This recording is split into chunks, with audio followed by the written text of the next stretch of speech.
So today I'm going to show you my new favorite way to put valves in the head of an engine. Specifically, this is a KTM 250, but you can see I've got a bunch of different valve tools here. Pretty big one, small one, the adjuster. Neither of these really worked on this KTM 250. So what I ended up doing is cutting a piece of pipe, notching it out, and I welded a washer on the top. And the reason the washer is here is because I'm using my drill press to set these in. Almost everybody's got a drill press at home. This works really well. And you can see that the jaws of the drill press here actually fit into the O-ring, or sorry, into the washer here, okay? And that keeps it from flipping out and sliding.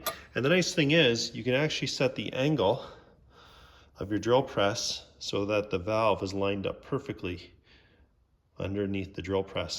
And so you get a lot of control by using the drill press, and you can lock this in place if you want.